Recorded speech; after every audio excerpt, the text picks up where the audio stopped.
Hey guys, welcome back to my channel. So in this video today, I thought I'd do a step-by-step guide on how to get started and get set up to do some comic books like this. So anybody who wants to make professional comic books and wants to know how to go about the process and how to get set up to make sure you're well equipped to get started, I'm going to give you a quick rundown and I'm going to do the best that I can to kind of show you everything that you're going to need and what kind of materials and what kind of things you're going to need as far as like creating your illustrations. And this video is recommended for those who want to do traditional art. So for anybody who wants to draw on paper and actually scan it, upload it, and do that whole process more hands-on, well, this video is for you. And if anybody out there is looking to make comics more digitally, then I would suggest looking elsewhere. So if you want to stick with me and see how to get this going traditionally, then I will give you a rundown on how to get yourself started in a simple way. And I'll give you a ballpark about like what kind of budget you're going to be looking at. So before we head into this video, if you're interested in this, please go ahead and like and subscribe to my channel. I would greatly appreciate it, and it helps boost my channel, and it really helps the algorithm. So thank you so much. So let's get started in this video. All right, so first things first, you're going to need some Bristol boards. So get some of these sketch covers. These are great. So if you go to your local craft store, you'll find these Strathmore Bristol Smooth. These are like cardstock, so be sure to check the quality. These are a little bit thicker, but these are excellent for drawing. And you'll see this is the right size for creating comic books. These are specifically 11 by 17, so you're gonna need these. And once you're done, they'll be easily formatted to create your book. So be sure to grab these ones. And if you want to draw into a bigger sketchbook, get one of these. This is a little bit bigger, say 14 by 17 inches. So if you want to draw some really intricate stuff, you could draw bigger and then just size them down when you upload in your program. So be sure to grab some of these sketchbooks and these will work great for you. And with that said, you're going to need your pencils, of course. So here, I recommend the Staedtlers. So these ones are excellent quality and they come in different shades. So you're going to get 2H down to the 6Bs. There's a variation of grades. So I prefer using these ones here, the 2H. These ones are a little bit lighter and they're easy to draw, where they don't smudge on the paper when you're drawing with your hand on the paper. So I would recommend 2H. And if you want to make some darker lines, use the B pencils. Those ones are good for that. And if you want to start lightly, doing like a rough sketch, just try to get an idea on like how to rough out your art. I usually go with the blue pencils. These are color erase pencils, and these are great for just like roughing out your characters and stuff before you start drawing with your pencils. And then there's the mechanical pencils that are great too, so I recommend those. So go ahead and go find the right pencils that are going to work for you, and then get yourself set up so you can actually draw. And then of course you're going to head over here. When you start inking, you're going to have a variation of markers, brush pens, there's fine tip markers, and there's different brands. So just take a look at the store and like see what they have available, but there's a bunch out there. Like I can recommend a bunch of them. So basically just take a look and see what feels good for you and just experiment with them. That's usually what I do. And then of course you're going to need your rulers. Some of these ones for shapes. These are good for drawing little lines, straight lines when you're drawing inside, sorry, when you're drawing inside the artwork. So make sure you grab your ruler because you're going to have to use those to create your boxes, to create your panels when you start drawing your pages. And then of course your eraser and so on and so forth. So that's going to be your material for drawing. And then when you go over here, you're going to need a tablet. So when you're going to be operating in the laptop or your desktop, you're going to need one of these to do your digital painting. So check out the Wacoms. These are great, and they come with a pen, and you'll get pretty used to these.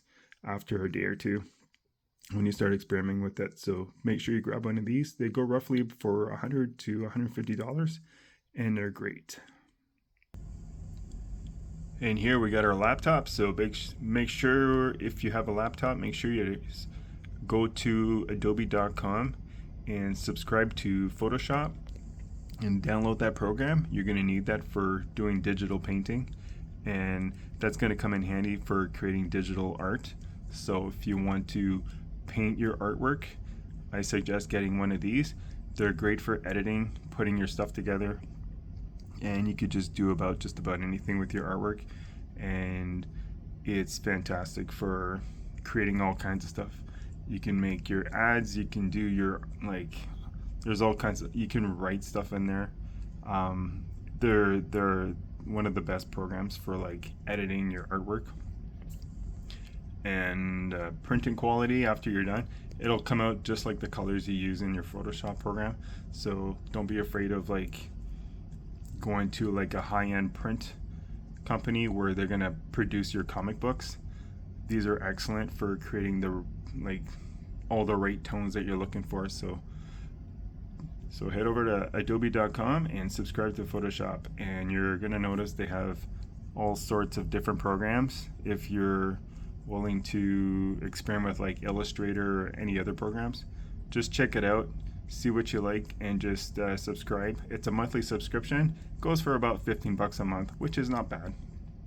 So make sure you get your laptop, and then you're gonna make sure you're gonna get yourself a little scanner like this. So this scanner is awesome.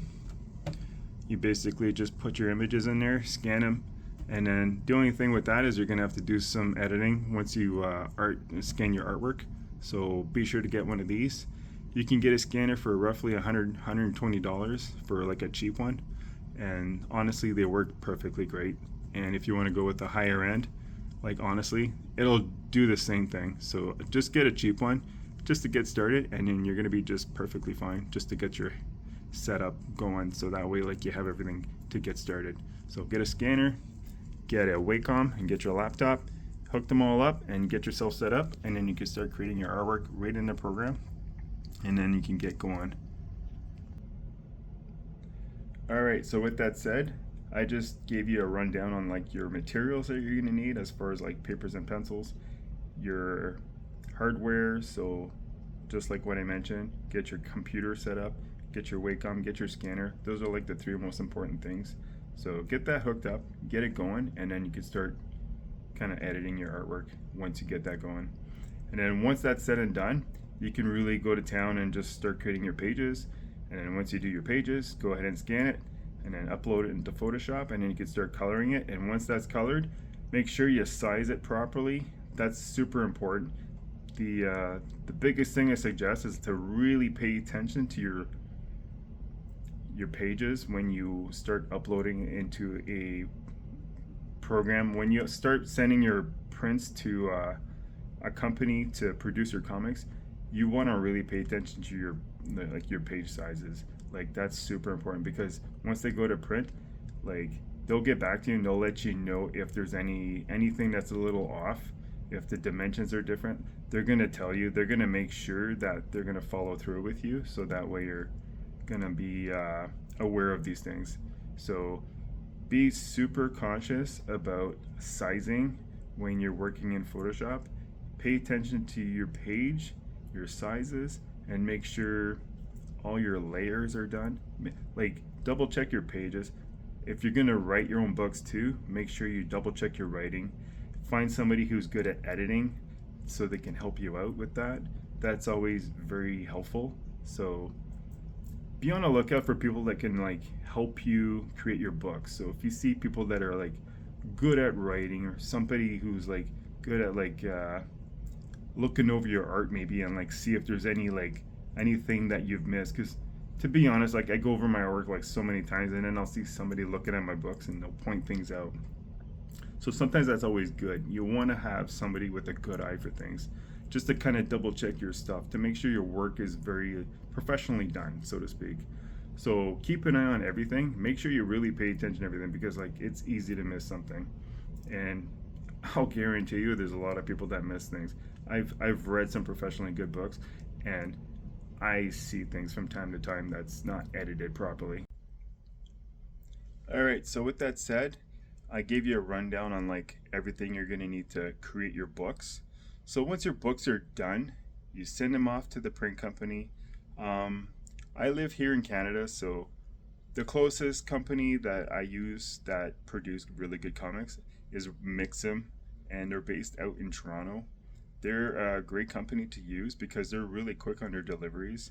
Their prices are very reasonable, and their system is easy to use actually. So I really suggest Mixam because they're like one of the highly recommended places for making comic books. So check them out, and you can get an instant quote on like however many books you want. So check it out. It's definitely worth it, and I've been using them ever since I started. And honestly, I love the quality. Their books are amazing, and honestly, like your books look professional, and I love it. It's awesome. And moving on to that, so once you get your books delivered and you get your books, keep in mind that if you're going to make books to sell, you're going to order them in high quantities. So once you get your books, you're going to need some backings and some sleeves. So I'm going to show you that in a second. So here I have two selections that I picked out. So there's two different brands you can buy, but these ones I have. These are the cardstocks. So these are the backings you use to put inside your as an insert. This is to make sure your comic is not going to be flimsy in a bag.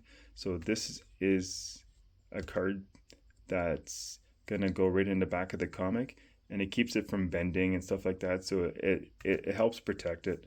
And then here's your sleeves here. And these packs come in the hundreds, so you got more than enough to like package all your books.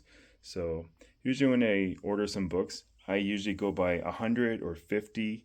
You don't want to order too much because if you're starting out, I recommend getting small quantities and then test the market. Go to shows and go to different venues, and then just test the market and see how much people are gonna buy.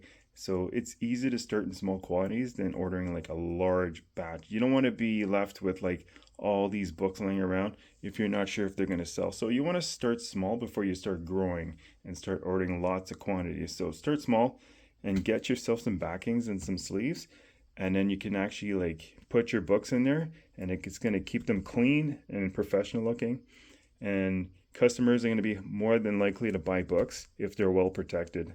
And don't be afraid to sign your books because customers love it when you sign your books. So that's one of the covers that I suggest to package your book. And also keep in mind that these come in certain sizes. So these ones specifically, it'll tell you right there. So 6 3/4 times 10 1/2. So when you get your backings and your sleeves, make sure the size are like pretty similar. You want them to be the right size because there are backings and sleeves that come in different size. So keep in mind of the size so that way they both fit together. Because I've did that mistake before, and trust me, it's not fun. So keep that in mind when you get these, that they're the right size. And that way you get your books inside and they fit and everything's good. So make sure you get one of these. There's different brands out there, but keep an eye out. There's all kinds. So with that said, you're going to get your book looking pretty brand new, and it's going to look pretty spiffy. And honestly, like when you go to shows and you show a professionally made book, people take you seriously, and it's awesome. But honestly, it'll take you time. Give yourself a few months to create a book. Like honestly, like I create a book on an average of 5 to 6 months. So be patient with it. Take your time and have fun with it, man. Like it's not a rush. You want to make books with like you want to really take your time and make a good book. Don't rush into it, man. Like take your time, make it good, and make it like worthwhile. You don't want to rush into it. So once you get yourself set up, take your time, have fun with it. Take like invest into making a good solid book. So people when they come and read it, like they'll take you seriously. They'll see that you put your heart into it, and it just shows to people that like you actually like care about what you're doing. So I've only been doing this for 5 years, but this is like your basic setup. So you kind of evolve as you go. You get better equipment as you go along. So keep in mind, you're going to start upgrading as you go. So, but this is just the basics. So this is just a rundown on like the basic setup that you're going to need to create your books. So that way you're well equipped and you're on your way to making a good professionally made book. So I'm glad I got to help this video and I hope it really helped you. And I hope to see you in the future. So if you like this video, don't be afraid to subscribe. Like the video. It's going to help my channel. And I appreciate your time and just checking out this video. So thanks for your time. Have a good night.